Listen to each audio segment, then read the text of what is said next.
Superheroes have been popular for basically 100 years now, ever since they started popping up in the now dubbed golden age of comics that was the early 1900s. Many have come and gone, while others have stood the test of time and remain icons to this day. And while superheroes did originate in comics and have remained the most popular genre of the medium, it's other avenues that truly pushed them to stardom. It's no lie to say that comics are niche.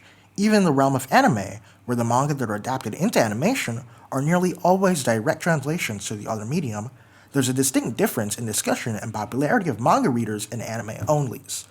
For Western comics, this divide is even worse. There's a niche comic market that fuels a larger market of adaptations of a wide variety, from TV to film to video games and more, and these in turn keep the comic books that inspired them churning, because these adaptations are the real moneymakers. I mean, this situation has been the case since the Superman radio drama started hitting the scene in the 40s. All of this preamble to say that 2025 looks like a giant turning point in this relationship. Over the past 20 years, superheroes have had their biggest pop culture boom. Now you're the nerd if you don't know who Vision is. Vision!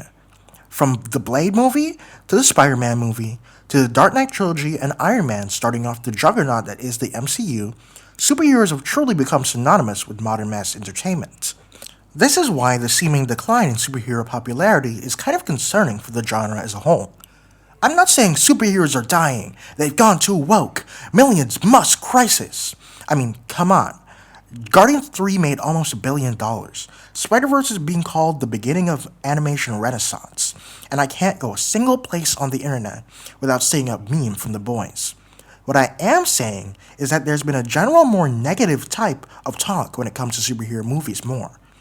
Back in the release frames of Infinity War and Endgame, criticizing an MCU flick will get you mauled compared to now, where you can praise an alright movie for making a good choice and be called a glazer. People have become dissatisfied with bad superhero movies like Justice League or Morbius, and as a result are now even shitting on things that aren't even that bad. If a piece of superhero media comes out and it doesn't become the next Breaking Bad, people start swarming and swearing. My Adventures with Superman gets a lot of well-deserved praise, but while it does have noticeable flaws, a lot of criticisms I see on the internet seem to be regarding how every character is an ultra deep, and every frame isn't a painting, as if those are mortal sins. Which is why I think 2025 is going to be extremely important. With people constantly saying that the MCU is in a gigantic lull, and that the absolute failure of the DCEU is leading to a complete reboot of DC's cinematic adventures, people are now waiting with bated breath to see if they can recapture the magic again. People used to see every movie and watch every show, but now they're more selective. It's 2025 superhero film slate that's going to be telling people if they should ever feel like that again. I mean, just think about it. In 2025, we have the Fantastic Four, Marvel's first family, created before people even knew what a Spider-Man or an Avengers even was. It's finally coming to the MCU. And the new Superman movie is coming too. It's going to be the start to DC's second attempt at a cinematic universe. A cinematic universe with tons of stories already planned and characters already cast that's supposed to make people love DC again. And then to end it off, if it all goes well, the highly anticipated end of the Spider-Verse trilogy.